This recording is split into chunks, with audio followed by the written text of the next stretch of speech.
Tout le monde, mon chéri. Tous les enfants de Jurechette. Tous les enfants de Jurechette, ils ont la même chanson.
Bonjour, on entend?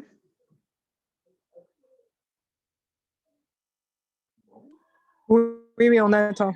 On attend à écart pour les Ah, femmes ok, qui non, sont non, pas je là. me demandais si on entendait, ça marche, ok. Et on voit très bien aussi. Bien.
On démarre.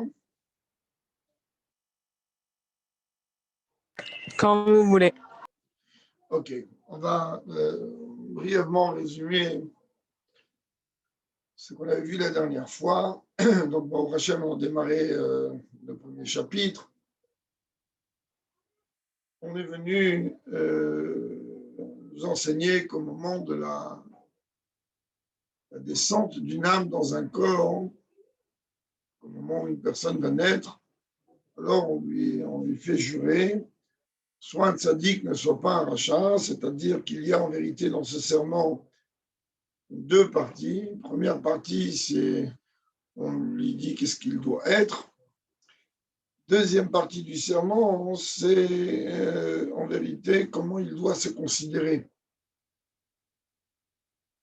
A priori, on a une contradiction apparente dans, par exemple, à partir du Pirkei Avot, lequel là-bas il est rapporté qu'un homme ne doit pas se considérer à ses yeux comme un rachat. Et s'il se considère à ses yeux comme un rachat, alors à ce moment-là, ne va pas pouvoir servir Dieu comme il se doit, étant donné que l'essentiel du service de Dieu, il doit être Hashem et Simcha, principalement dans la joie.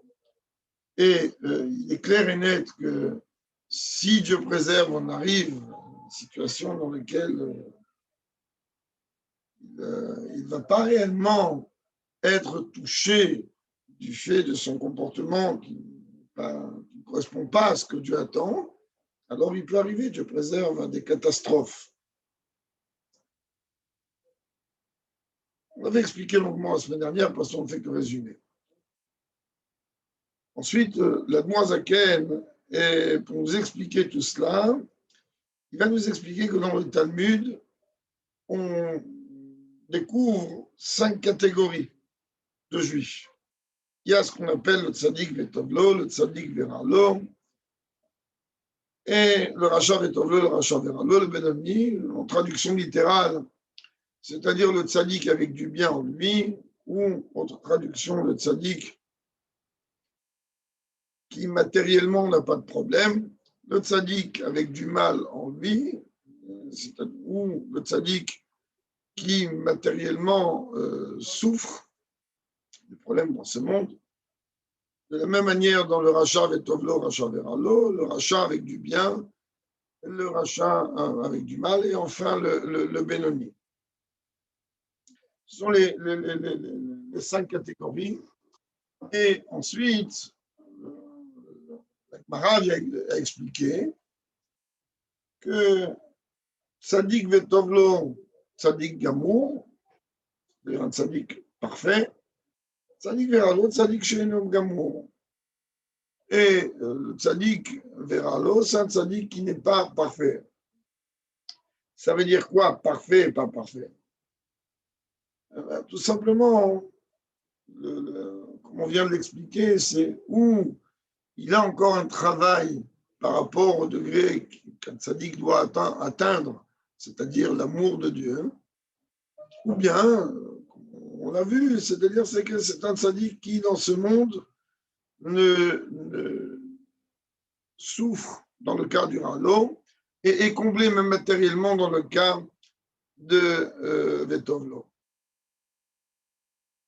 Et comme on le voit ici dans le texte maintenant, on va bientôt démarrer, dans le Zohar, on devait dire que le tzaddik veralo, c'est celui, le mal, c'est-à-dire la dimension du Yetzirah qui pourrait y avoir, est complètement courbé au bien. Ça veut dire qu'il y a, oui, effectivement, dans le cas du tzaddik veralo, une dimension négative, mais totalement annulée. Alors que le tzaddik veralo, il a fait un travail tellement grand sur lui qu'il n'y a pas de dimension négative birlal. Enfin, on est venu, la Noazaken est venu rapporter que dans le Talmud, à la fin du 9e chapitre de Brachot, là-bas il nous dit les tzadikim, c'est leur Yetzer Tov qui les juge, les Rechaim, c'est leur Yetzer Hara qui les juge, les Benonim, c'est l'un et l'autre. Et puis on arrive enfin à la fameuse question sur laquelle il va falloir attendre 15 chapitres avant d'avoir une réponse. Rabat, qui était un très grand maître, a dit, vous savez, moi, si vous voulez un exemple d'un Benoni, regardez-moi. Et il lui répond, mais tu ne laisses de vie à personne. Ça veut dire quoi, tu ne laisses de vie à personne? Étant donné que les tzadikim sont appelés vivants, même lorsqu'ils ne sont pas physiquement présents, les Rechaïm sont appelés l'inverse du vivant, même lorsqu'ils sont physiquement présents. Alors, si un maître aussi grand que Rabbin est se considérer comme un Benoni, c'est-à-dire que tout le reste du peuple est à un niveau inférieur. Et s'il est à un niveau inférieur, c'est-à-dire qu'ils ne sont pas réellement vivants. Alors, dernière question sur laquelle on était resté la semaine dernière, c'était, il y a aussi un Talmud qui rapporte un terme de Yov, de Job, qui dit, Ribono shel olam, maître du monde, barata tzadikim, barata reshaim.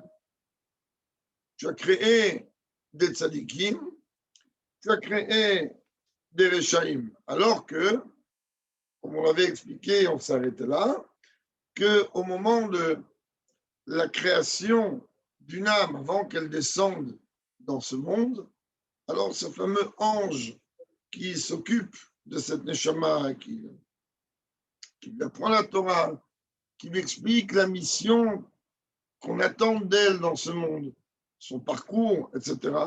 Alors, il lui donne, lui, les outils pour pouvoir accomplir la mission, mais là-bas, c'est-à-dire qu'on va venir lui dire, tu vas être grand, riche, beau, en bonne santé, pas orgueilleux, tout un tas d'arguments qu'on va lui donner d'en haut, d'éléments qu'on va lui donner d'en haut par rapport à la mission que l'âme est là à accomplir.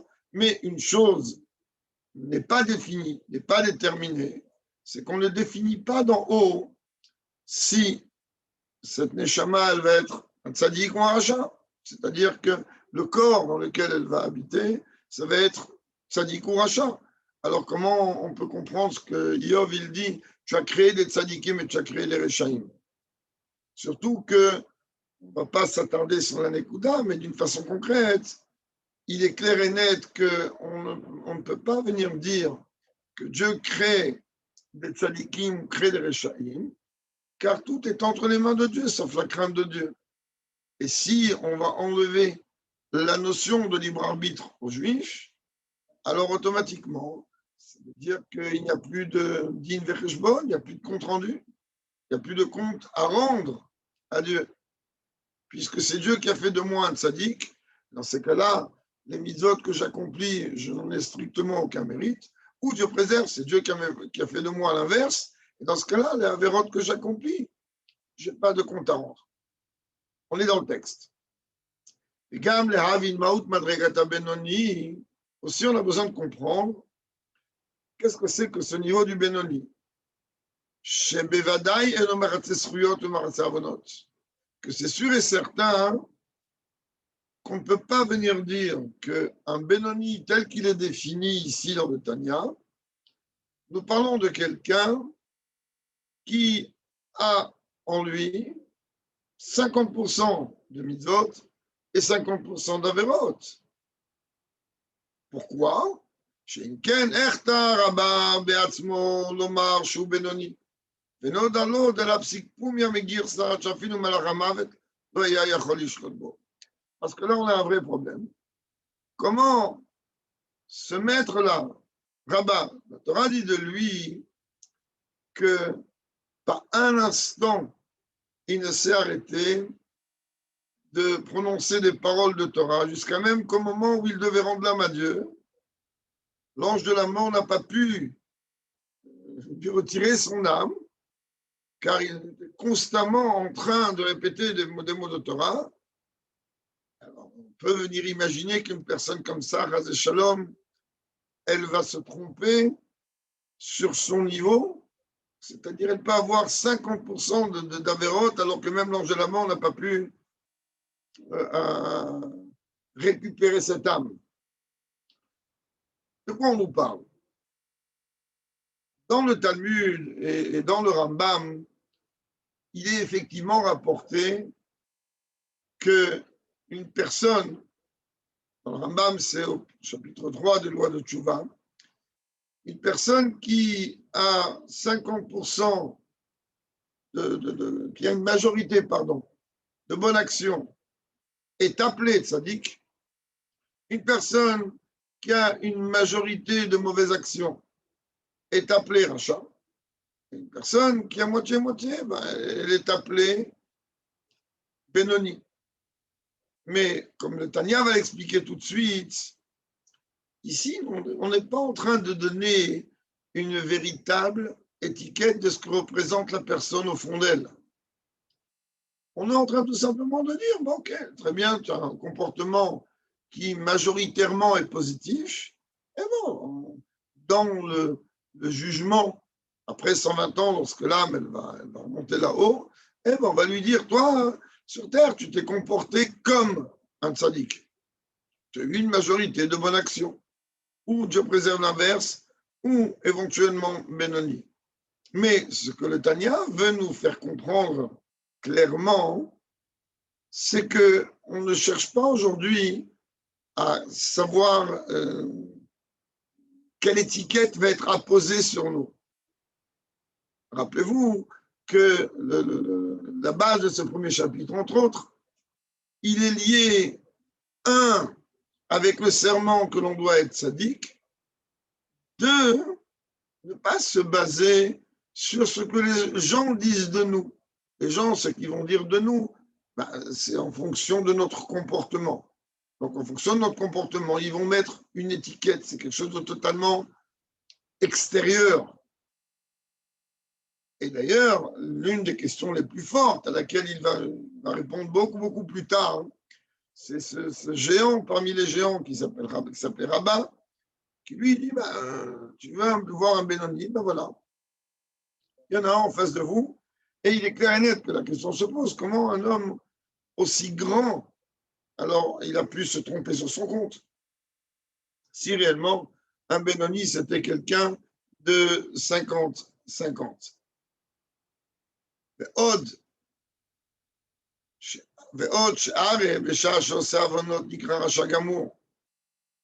Encore, il faut dire plus que ça. Il faut savoir qu'au moment où un juif, je préserve, commet une avéra, à ce moment-là, il est appelé Racha Gamour. Et si ensuite il a fait tchouva, il est appelé Tzadik Gamour. Regardez bien les termes. Nikra, il est appelé. Nikra, Racha Gamour. Il est appelé Racha Gamour. Nikra, Tzadik Gamour. Il est appelé Tzadik Gamour.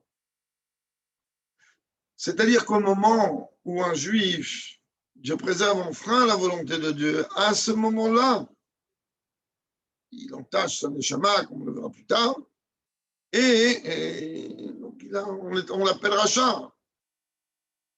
Quand tu vas faire tchouba, on va l'appeler Tzadik. Mais ici, on n'est pas en train de parler, nous dit l'Admoazaken, d'averot gravissimes. Afilu over ali surkal shel divrei sof mikri racha. Mais même lorsque quelqu'un vient transgresser ne serait-ce qu'un tout petit point qui a été institué par les Chachamim, il est appelé Racha, qui dit à Peribet de Ebamot, comme c'est expliqué là-bas dans le Talmud de Ebamot et dans le premier chapitre de Nida. Et ça va encore plus loin que ça. C'est-à-dire quoi? Petit point que les Chachamim ont rajouté, on est appelé Racha. Il dit, mais attends, ça va plus loin. Afilu, mi sheyesh be'adolimcho de l'omicha, mikre Racha. Quelqu'un qui avait la capacité, la possibilité de faire une remontrance, c'est-à-dire d'empêcher à ce qu'un juif enfreigne la parole, de la volonté de Dieu, alors aussi il est appelé Racha. Sur ça, on pourrait, sur cette Nekuda-là précise, on pourrait parler longuement, mais je ne veux pas qu'on s'attarde réellement sur ça. deux points importants. Le premier point est que n'est pas donné à tout le monde l'autorisation et la possibilité de faire une remontrance à qui que ce soit. Et même dans certains cas, ça peut être beaucoup plus grave de faire une remontrance que de se taire. Vous allez dire, mais comment tu expliques ça? On dit bien les mots. Misheyesh beyado. Celui qui a la capacité, donc l'autorisation de faire une remontrance. Car parfois, on peut obtenir l'effet complètement contraire. En faisant une remontrance à quelqu'un, eh bien, non seulement il ne va pas s'arrêter, mais pire que ça, il y a un klal dans le judaïsme de ce qu'on appelle Edim Ve'atra. Si un homme commet une erreur, une faute, et qu'il n'y a pas de témoin ou qu'il n'y a pas d'avertissement, il doit être averti. La faute est considérée comme faute involontaire dans certains cas. S'il y a eu un avertissement ou, encore pire, 3 avertissements, la faute devient une faute volontaire. Alors imaginez qu'on est en train de faire une remontrance à un juif, pourquoi toi tu commets telle chose, et que son Yetzirara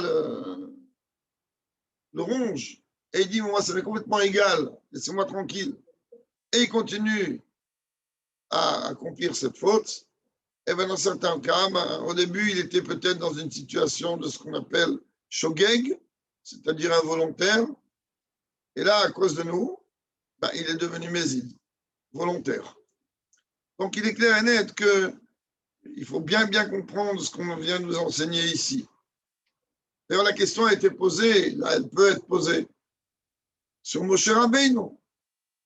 Moshe Rabbeinu, lorsqu'il est monté chercher la Torah en bas, à cause du Erev Rav, c'était malheureusement une catastrophe. Le peuple juif, il a fait un vaudor, il a servi le vaudor, et on voit que Moshe a payé pour ça. Dieu lui a dit, l'air red kishiret amra. Va, descends, et Rashi dit, red migdulatra, descends du niveau duquel tu te trouves. Pourquoi? Kishiret amra. Le peuple que tu as fait sortir, il s'est corrompu, mais d'une façon concrète, qu'on comprenne bien.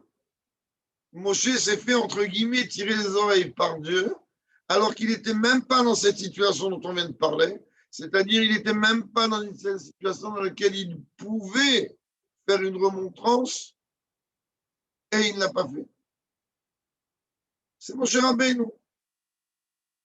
Mais si on revient dans le texte du Talmud, dans Shavuot, nous dit oui, lorsqu'on est dans la situation dans laquelle on peut empêcher un juif de faire une avéra avec tous les critères qu'il faut à ce moment-là, et qu'on ne le fait pas, à ce moment-là aussi on appelle rachat. Mais quel rapport?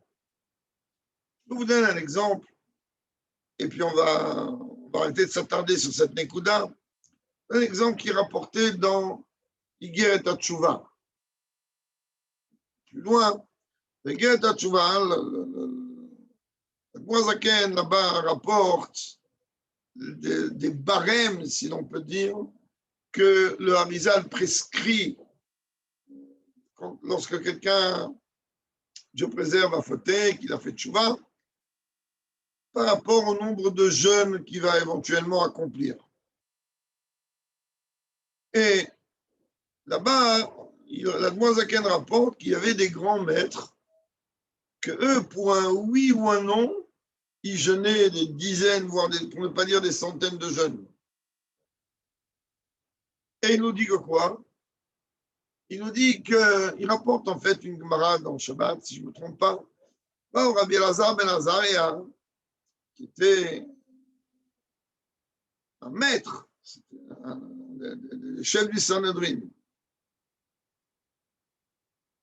Lui, il tenait qu'il n'y avait pas un interdit à ce qu'un animal, de par lui-même, d'une façon autonome, puisse sortir dans le domaine public avec quelque chose sur lui. C'est très bien qu'un homme en dehors d'Israël, ou en général Israël partout, et presque partout, il y a un hérouve, on pourrait porter. Arrête, on ne peut pas porter le Shabbat. On lui tenait qu'il n'y a pas un problème qu'un animal il va porter entre guillemets le Shabbat. Selon les Chachamim, eux maintenaient que c'est interdit. Tandis que ce n'est pas n'importe qui, un des géants parmi les géants. Il aurait très bien pu dire, mais qu'est-ce qu'il y a?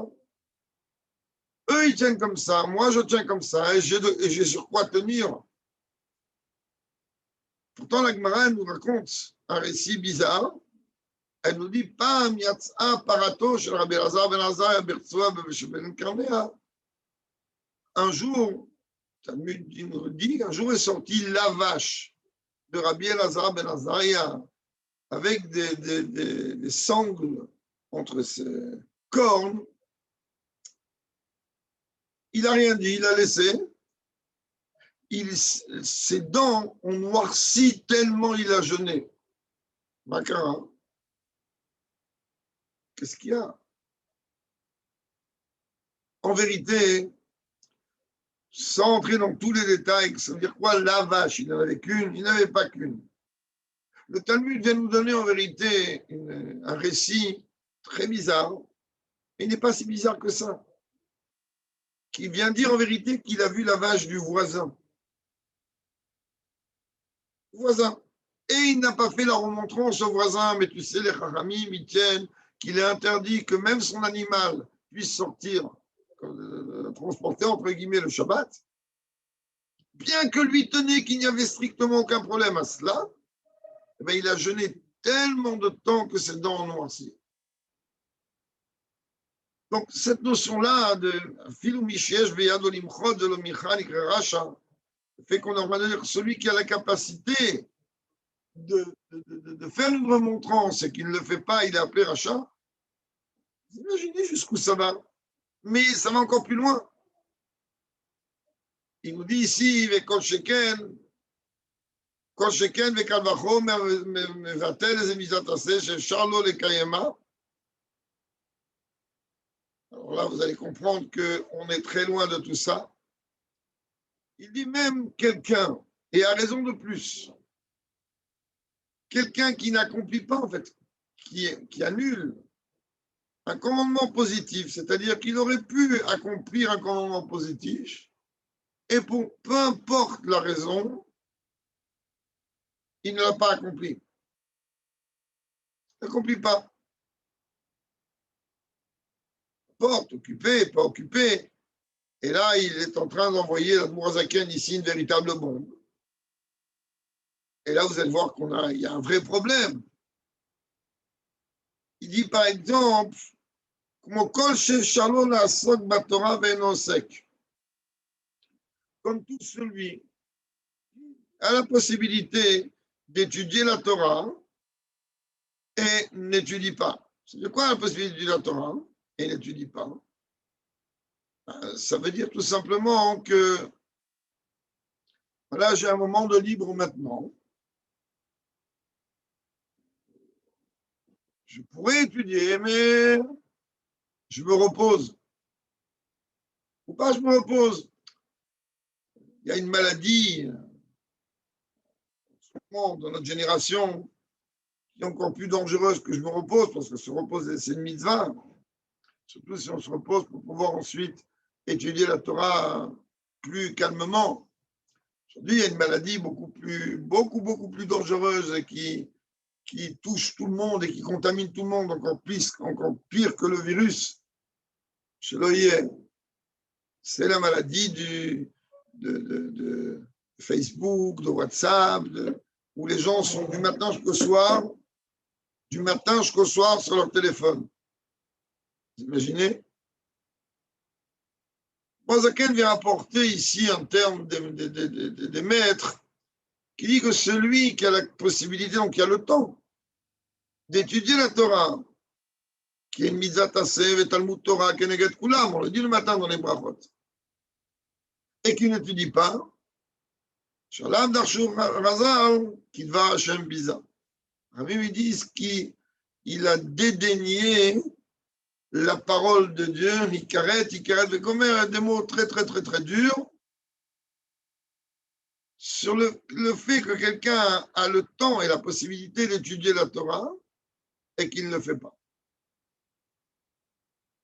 Si on s'arrête là pour l'instant et qu'on réfléchit un tout petit peu, parce qu'on a besoin réellement de comprendre c'est qui ce Benoni, eh ben, il va nous le dire tout de suite, ou Pshita, et il est élémentaire de comprendre des micro-rachat faits, mais en vérissement de Ramban. Et donc, il est aussi appelé rachat, même lorsqu'il va transgresser un interdit des Chachamim. D'accord? Et là, notre question, elle est gigantesque. ואם כן, על כן הבינוני אין בו אפילו עוון ביטול תורה. Comprenez qu'il est bitul Torah, c'est-à-dire avoir la possibilité d'étudier la Torah et de ne pas étudier la Torah, c'est quelque chose qui malheureusement personne n'y échappe. D'ailleurs, c'est l'une des trois choses qu'un homme ne peut pas échapper. Ça veut dire qu'entre autres, les pensées, un homme ne peut pas forcément les gérer, il peut les transformer, ça on le verra beaucoup plus loin. Les Chachamim, chez Knesset Agdola, ont institué l'Amida avec des bénédictions. Vous savez à quel point il est grave de prononcer une bracha pour rien. C'est l'une des raisons pour lesquelles que ça fait que brachot lehakel, que si j'ai un doute, est-ce que j'ai fait bracha achona ou pas, ou est-ce que j'ai fait ci ou pas, je n'ai pas le droit de refaire la bracha. Ça fait que brachot lehakel. Parce que prononcer le nom de Dieu pour rien, c'est plus que gravissime. Alors là, on a une question. Dans la Hamida, parmi les brachot, il y a une bracha dans laquelle on demande à Dieu pardon.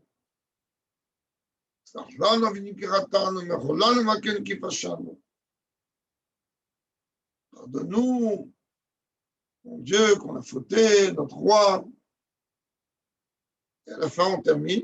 Baruch ata Hashem, béni sois-tu Dieu, Chanoun hamarbel isloach, le miséricordieux qui multiplie le pardon. Quel droit on prononce le nom de Dieu, on fait une bracha, en disant, en louant Dieu, en remerciant Dieu de m'avoir pardonné. Mais qui a dit qu'il m'a pardonné?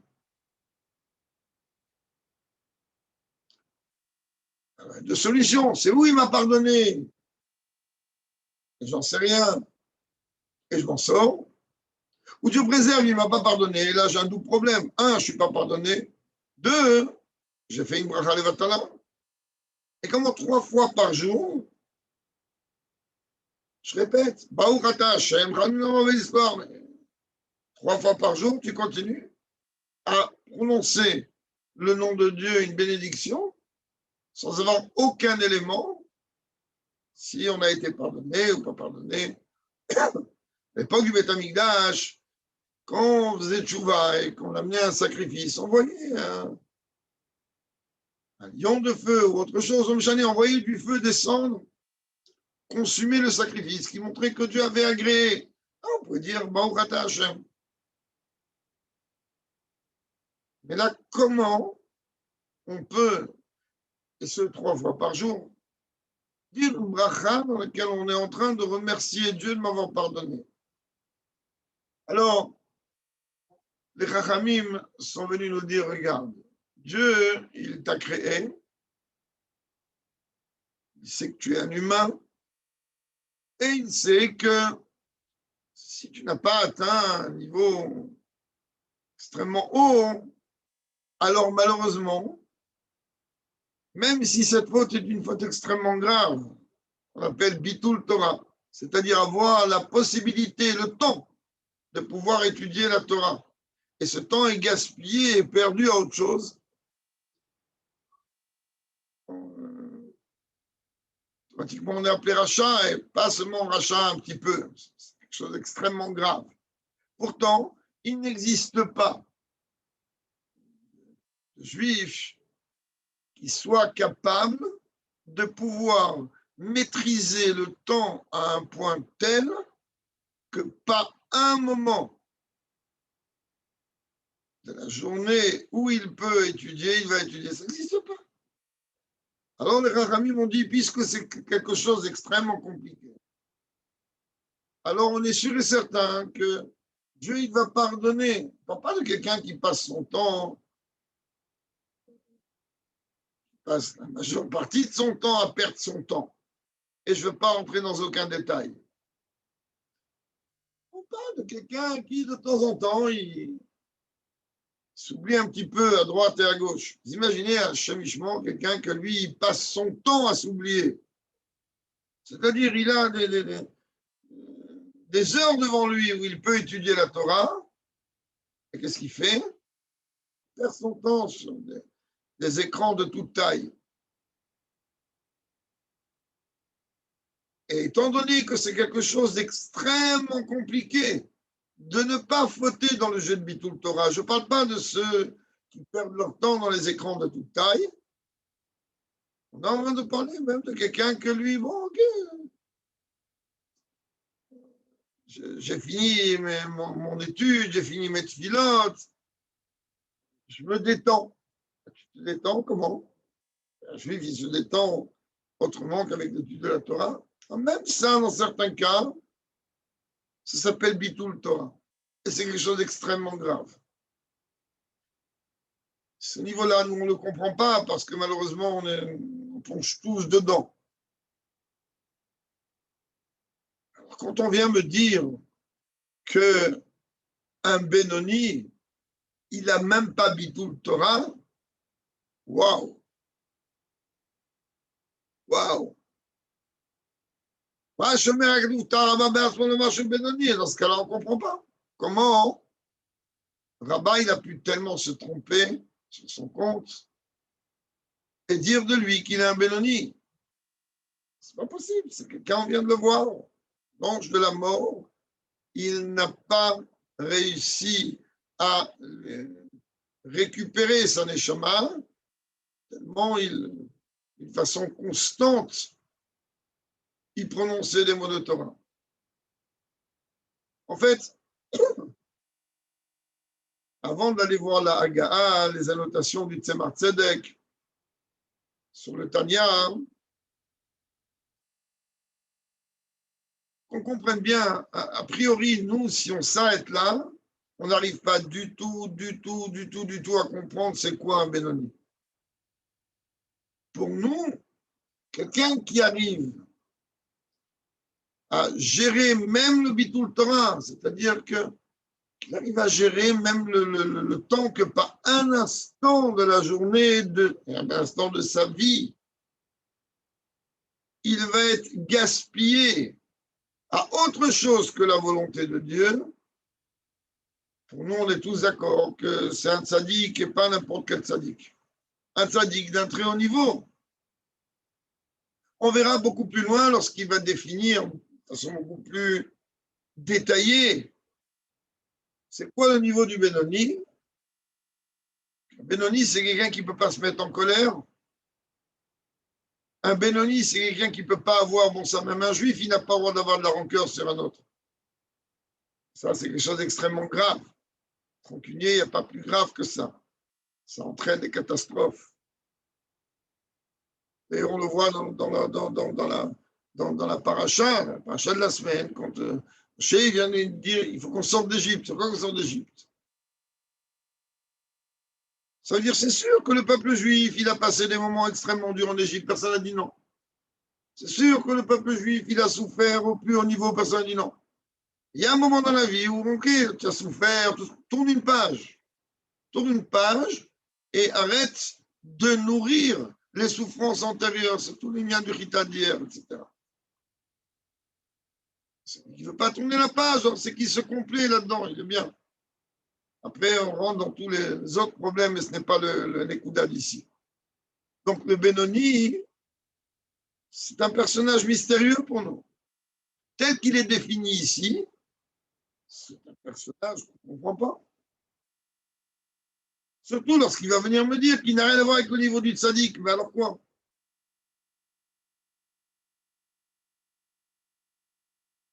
Dans la Hagaha, nous sommes là.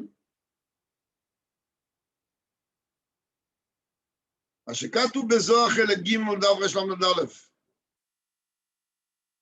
On a dit, mais attends, il y a un Zohar, troisième livre, à la page 231. Là-bas, il est écrit Kol shememoatim avonotav roulé. שאלת רב אמנונה לאליהו, לפי תשובת אליהו שם, הפירוש צדיק ורע לו, הוא, כמו שכתוב אומר פרשת ושבע פנים לתורה. Il nous dit, mais voilà, il est ramené là-bas que le Zohar là-bas, il est en train de parler de la dimension d'un tzaddik veralo, c'est-à-dire un tzaddik avec du mal en lui. On a déjà expliqué avec du mal en lui, ça veut dire que oui, ok, il a encore un Yetzirara, on va le comprendre plus loin, mais ce Yetzirara, il a strictement, il gère rien chez lui, il n'a pas son mot à dire, il est comme quelqu'un qui dort. Vous allez me dire, oui, mais quelqu'un qui dort, il peut se réveiller, oui, il peut se réveiller, mais dans le cas du tzaddik, Veralo, alors il est clair et net que ce Yetzirara-là, il ne peut pas se réveiller. Il est tellement géré d'une manière tellement forte qu'il n'y a pas de possibilité que Bichlal j'arrive à se réveiller. Alors maintenant, vous allez me dire, mais le monde entier dit, lorsqu'on voit quelqu'un que lui, il est 50-50, c'est-à-dire, faites compte, le monde, c'est pas seulement le monde. Je l'ai dit tout à l'heure. C'est la halakha dans Chot Rambam, dans Chot Tshuva, dans Rambam, le 3e chapitre. Rambam, il dit oui. Mertzal, mertzal, mikre benoni. Celui qui a 50-50, c'est-à-dire 50% de bonne action et 50% Dieu préserve du contraire, il est appelé benoni. Et Rov Shruyon, mikre tzadik. Et s'il a une majeure partie de mérite, il est appelé tzaddik. Alors l'Admor Zaken, il nous dit, oui, c'est vrai. Shem amushal leinyan schar ve'onesh. Là, il envoie une bombe et il nous dit, mais oui, c'est un nom d'emprunt. On va demander à un enfant, tu peux m'amener ça? L'enfant, il va courir, il va l'amener, qu'est-ce qu'on va lui dire? T'es un tzaddik. Bon, peut-être que l'enfant est réellement un tzaddik, j'en sais rien, mais vous pensez bien qu'on a utilisé un terme, on l'a appliqué à quelqu'un par rapport à une situation précise, mais est-ce que ça veut dire que c'est réellement la définition de la personne? C'est ce qu'il nous dit ici. Il dit, il faut comprendre que dans les mondes supérieurs, après 120 ans, oui, on est en train de voir un petit peu comment l'homme il s'est comporté sur Terre en général, d'abord. Ok, si on est en train de voir qu'en général, il s'est bien comporté, alors on va lui donner un barème de quelqu'un qui s'est bien comporté.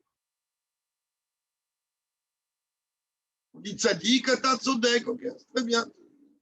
C'est bien ce que tu as fait. Et dans le jugement, on va venir considérer que la majeure partie de tes actions, elles sont bonnes. À partir de là, ou dans le jugement, où là on met sur la balance le srar et le onesh, comme il le dit maintenant, les fiches Nidon à Harouban. Un homme, il est jugé, donc il est vu dans le Beddin d'en haut par rapport à la majorité de ses actions. Et